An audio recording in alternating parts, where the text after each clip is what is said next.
Smoke filled the sky. The wrecked ship burned in silence on the cold, cracked ground.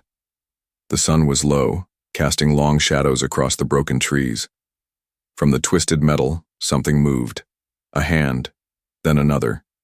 Slowly, weakly, an alien woman crawled out from under a shattered wing. Her skin was pale gray, dirt-covered and bruised. Her eyes were wide with pain and fear. She had deep cuts across her arms, and her clothes were torn. But she didn't stop, because she wasn't alone.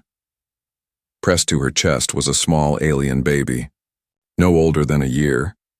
The baby didn't cry. It was too weak to even make a sound. She gritted her teeth and kept moving, dragging her legs, which looked broken or badly hurt. Her long hair hung over her face like a curtain of ash. She coughed from the smoke but refused to stop. She had to get her child away from the fire. Not far away, a human man stood watching. His name was Dren. He had seen the crash from his lookout, post a few miles north, and rushed here expecting danger. Maybe enemy scouts, maybe raiders. But what he found stunned him. Not a warrior, not a threat, just a mother. Dren raised his weapon out of habit, but when her eyes met his, he froze. There was no anger in her eyes, no fight, just one message. Please. Help my baby. She didn't speak his language, but she didn't have to. Dren slowly lowered his gun. The woman flinched, curling over her child, as if she thought he would hurt her. I'm not here to kill you, Dren said quietly, stepping forward. The alien woman's body shook. She tried to speak, but only coughed blood. She opened her mouth again, her voice dry and broken. Food? For child? Dren blinked. Her words were hard to understand, but the meaning was clear. He pulled a water pouch from his pack and stepped closer. She didn't run. She couldn't. She just looked up at him, eyes full of silent pleading. He knelt and gently handed her the water. She grabbed it with trembling hands and first gave it to her baby. The child's lips moved slowly, taking in small drops. Only then did she take a sip herself. Tears ran down her dirty cheeks. Dren saw her body more clearly now. She was too thin, her ribs showing through her skin. Her fingers were scraped raw. From crawling through wreckage, she looked like she hadn't eaten in days. I have some food, he said, voice low. Not much, but enough. She didn't understand the words, but when he reached into his pack and took out a protein bar, her eyes widened. She didn't take it at first. She just stared. Then, carefully, she took it with both hands and broke it. Half for her baby, half for herself. Dren watched her eat slowly like someone afraid the food would vanish if she moved too fast. Where's the rest of your people? He asked. She pointed to the sky and then to the wrecked ship. Then she drew a line across her neck with her finger. Gone. All gone. Dren's jaw tightened. This wasn't the first time he had seen something like this. But it was the first time the survivor was a mother with a baby in her arms. She suddenly reached for his boot, pressing her forehead against his leg. Startled, Dren stepped back. But she stayed there, kneeling. She took his hand and pushed it toward her chest, lowering her head again. No, Dren said softly, pulling his hand back. You don't need to do that. She looked up, confused. You don't have to give yourself to me. I'm not like that, he said. She didn't understand the words, but she seemed to understand the tone. He placed the protein bar wrapper in her hands and helped her sit up straighter. The baby rested now, barely awake, safe in her arms. For a long time, neither spoke. The fire crackled behind them, and wind blew across the burned ground. Dren looked at her, this broken, brave soul who had lost everything, yet still protected, her baby with all she had. He made a choice. You can't stay here, he said. Come with me. I'll take you somewhere safe. She didn't move at first. Then slowly, she nodded. She tried to stand, but fell. Dren caught her. With one strong arm he lifted her. With the other he gently took the baby. She looked at him again, unsure, but this time there was hope. And so the human and the alien, Two strangers from different worlds walked into the dust and smoke, one seeking help, the other ready to protect, neither knowing that fate had just begun to tie them together forever. The hidden safe house was small, built half underground and covered in dry brush and stone. Dren had used it for months while patrolling the borderlands. It wasn't fancy, but it was warm, dry, and stocked with emergency food and supplies. As the heavy metal door slid open, the alien woman flinched. Her tired eyes darted around the shadows inside. She clutched her child tighter, ready to run, if only her body wasn't so broken. Dren raised his hand gently. "It's okay, it's just shelter, you're safe here." She hesitated, then slowly stepped inside. The baby in her arms stirred and let out a soft cry. It was the first sound the child had made all day. Dren took it as a sign. They were still alive, still fighting. He lit a small lamp, revealing a simple room with a heating panel, a water unit, and a small bed made from scrap cloth and padding. The alien woman's eyes widened. Her whole body trembled as the warmth hit her face. She knelt on the floor without being told, placing her baby carefully in her lap. Her hands were still shaking. Dren opened a ration kit and quickly heated up a food pouch. It wasn't anything fancy, just thick soup and soft bread. But the smell alone made her eyes fill with tears.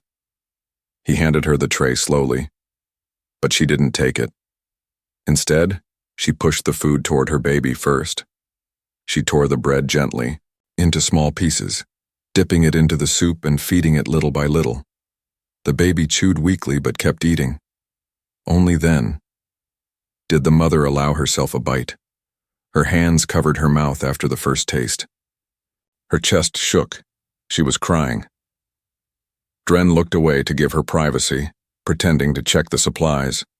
But in truth, his heart twisted at the sight. This was her first warm meal in weeks, maybe longer. When she finally spoke, her voice was soft. "Safe?" Dren turned. "Yes, you're safe now." She touched her chest. "Zira." He nodded. "Zira." She pointed to the baby. "Rivi." Dren repeated the names quietly. "Zira. Rivi." She tilted her head. Then she pointed at him. "Name?" He smiled faintly. "Dren." Zira nodded slowly and whispered, "Ibak." Dren. That night, Dren spread out 2 blankets on the floor. He gave her the larger one and set up a small heater near her and the child. He watched from the side as Zira curled her thin body around Revi, shielding the child like a blanket of flesh and bone. She didn't ask for anything else. She didn't speak again. She just held her child and stared at the warm wall, eyes filled with sadness and maybe just a little bit of peace. Dren tried to sleep, but his mind raced. Who was she before all this? What had she seen? What had she lost? Why had no one come for her? In the silence, Zira's quiet breathing mixed with the soft hum of the heater. It was the sound of survival, fragile, trembling but still alive. At one point, Revi let out a sleepy whimper. Zira whispered a lullaby in her alien tongue, a sound like soft wind and leaves. Dren closed his eyes and listened. This wasn't just about protecting refugees or rescuing strangers anymore. This was something deeper, something personal. He didn't know it yet, but that night was the beginning of a bond stronger than war, stronger than fear, a bond that would change all 3 of their lives forever. The sun had barely risen when distant boots crunched against frozen ground. Dren looked up sharply. He had stepped outside the safe house to gather firewood, but the sound wasn't wind or animals, it was trained movement, fast, controlled soldiers. He dropped the wood quietly and moved to a rocky ridge nearby. From behind cover, he saw a patrol, 3 humans, all armed, their uniforms dusty from long travel. They were his own unit. He knew the lead man, Yarrow, rough and quick to judge. Dren's heart dropped. Zira and her baby were still inside. He stepped forward and waved to the team. "It's just me," he called out. The soldiers relaxed slightly, but not fully. What? Are you doing this deep? Jaro asked. You were supposed to report 2 days ago. I found wreckage. Survivors, Dren said simply. Jaro's face darkened. Alien survivors? Dren nodded once. Where are they? Dren didn't answer right away. Jaro pushed past him and moved toward the safe house door. Inside, Zira heard the voices.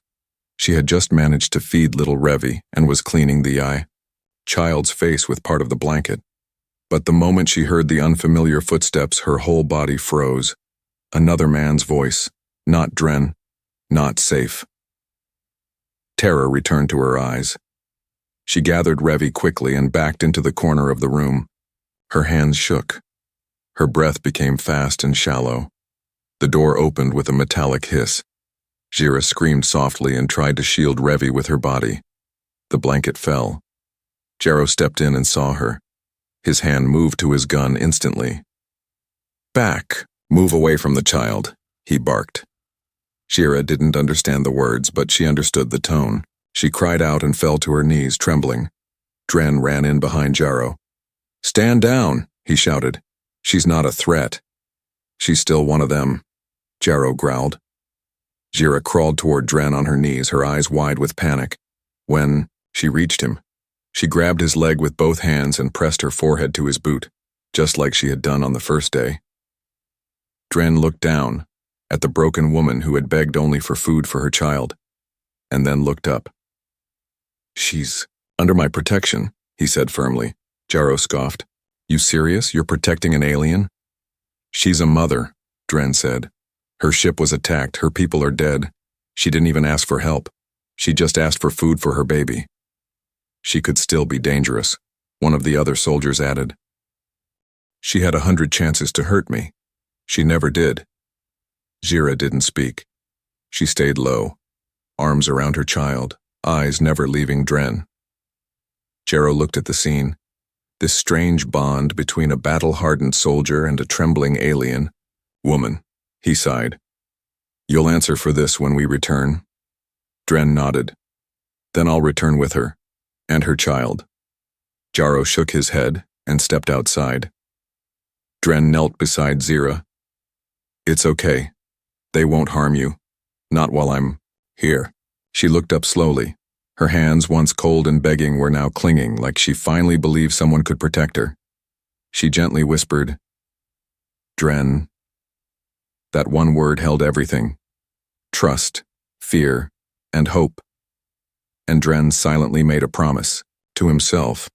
No matter what happened next, he would protect them. Not because it was his duty, but because somewhere in the firelight, in fear, they had become his. That night, the fire was quiet, just soft crackling in the center of the safe house. Zira sat across from Dren, her baby Revi asleep in her lap. A thin blanket wrapped around them both. Her hands gently stroked the child's, head back and forth over and over again. It was a mother's rhythm, tired but still full of love. Dren had made soup again. The steam curled up between them, but neither of them touched their bowls. She looked at him with soft eyes. No fear. This time, only silence, the silence of someone who had held in too much for too long. Then very softly she spoke. Zira. He nodded slowly. I know. Your name. She shook her head. No, not just name. She placed a hand over her heart. Zira. Healer. Dren leaned forward, watching her closely. Healer? He asked. She nodded. I fix. I care. She pointed to her hands. Before fire. He understood. She used to help others. She was not a warrior, not a spy, not a threat, just a healer. Zira's eyes lowered. My mate. Strong. Name was Thari. He. Fight. Protect village. She looked away as her voice started to tremble. Bad men came. Ships. Smoke. Fire. Her hands tightened on her child. They take food, take water, burn all. Dren said nothing. He let her speak. My mate. He say, run. Take baby. Live. A tear rolled down her cheek. He no come back. Dren felt a heavy lump in his throat. Jira wiped her tears with the edge of the blanket. We walk long, cold hide, then ship crash alone. She looked up, locking eyes with him. I wait to die. Then you come. Dren swallowed hard. He had seen pain before. He had lost friends in war. But something about this woman's story, this quiet courage, touched him deeply. She had watched everything she loved burn, lost her home, lost her mate, and yet she still lived, for her child. You saved Revi, he said quietly. Jira smiled faintly. No, you save us. The fire cracked louder for a moment, as if honoring her words. Dren finally took a bite of his soup. Maybe. We saved each other. Jira tilted her head, thinking about that. Slowly, she nodded. Then, without warning, she reached into a pouch tied around her waist.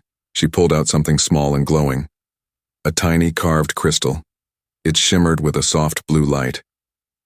This last thing of mate. She held it toward Dren. No, he said, shaking his head. That's yours. But Jira gently placed it in his palm and closed his fingers around it. For you, she whispered. For protect us. Dren looked down at the crystal. It wasn't just a stone, it was trust, it was her heart.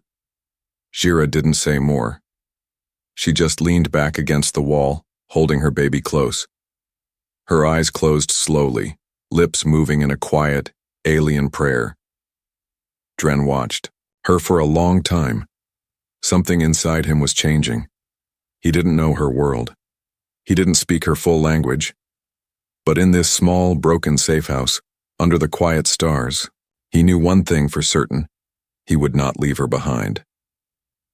The storm came quietly that evening, soft wind turning to cold rain. Outside the safe house, the world went dark. But inside, it was warm, quiet, and still. Jira stood near the corner, watching the rain drip from the rocky entrance. Her child, Revi, was asleep in a soft nest of blankets near the heater. His tiny chest rose and fell calmly, safe for once. Dren watched Jira as he sat by the fire, sharpening a tool. Her back was to him. She didn't speak. Her thin shoulders were trembling slightly, but not from cold. Finally, she turned around and walked toward him. Dren looked up. Her face was calm, her eyes gentle. She looked stronger now. Her body had healed some. Her wounds were no longer fresh. But something deeper, something inside her had begun to return. She knelt down beside him. Close. Closer than before. He stopped sharpening. She reached out and placed her hand over his. Dren, she whispered softly. He waited. Jira looked down, her long gray lashes wet with emotion. Then she touched her own chest. Not trade, not hunger, not fear, she said slowly, her words broken but clear. She placed her hand gently on his chest. Now, choice. Dren's heart beat faster. He understood. She was offering herself again, not out of desperation, not to survive, but because she wanted to, because something had changed. She didn't just see him as a protector anymore. She saw him as her safe place, her trust, her peace. Dren reached out slowly and took her hand in his. He didn't pull her close. He didn't rush. He just looked into her eyes. You don't owe me anything, he said softly. Jira shook her head. No owe. I give. He held her hand tightly now. They sat in silence. The fire glowed between them. Then, Jira leaned forward and gently rested her forehead against his. Her breath was soft and warm against his skin. In that moment, nothing else existed. Not war, not language, not even the stars. Just two souls who had been alone too long, finally seeing each other. Dren closed his eyes. He didn't know where this path would lead, but he knew one thing with full certainty now. He didn't want to walk it without her. Jira pulled back slowly, tears shining in her alien eyes. She smiled, a real smile, full of light and quiet love. Then she whispered, "Mate?" Dren nodded. "Yes." She placed her hand gently over his chest again, where his heart beat strong and steady. "Mine," she said softly, and this time he whispered back, "Yours." Outside, the rain fell harder, as if washing away the past. Inside, for the first time in a long time, two broken lives began to feel whole again. Weeks passed. The war outside continued, but inside the safe house something rare had taken root. Peace. Jira moved differently now. Not like a scared, starving widow, but like someone who had found ground under her feet again. Her back was straighter, her voice steadier. Her hands, once weak and shaking, now wove cloth and cleaned dishes. She even smiled, sometimes only for a second. But Dren noticed everyone. The baby, Revi, was no longer silent. He giggled when Zira made soft sounds with her throat. Sometimes when Dren entered the room, Revi reached for him. And the older child, yes, there was an older one, a quiet girl named Tari, who had been too frightened to speak during the first days. She had hidden in the shipwreck, buried under broken panels, and Zira had found her again once she could walk. Dren helped dig her out. Tari rarely spoke even now, but she followed Dren with her eyes, always curious, always close. One morning, Zira stepped outside to find Dren building something. "What is?" she asked, wiping her hands on her dress. Dren turned and smiled. "A new roof section. More space. Thought maybe we stay." Jira's lips parted. "Stay?" Dren nodded. "For as long as you want." She said nothing for a moment. Then she stepped forward, slowly, and wrapped her arms around him from behind. "Mate," she whispered. Dren stood still, the wind brushing past both of them. "Yes," he said. "I know." That night after dinner, Tari did something unexpected. She crawled into Dren's lap. She didn't speak, but she placed her tiny gray hand on his chest, the same way Zira had weeks ago. Then she said one word in her alien tongue. "Thranu." Dren blinked. What does that mean?"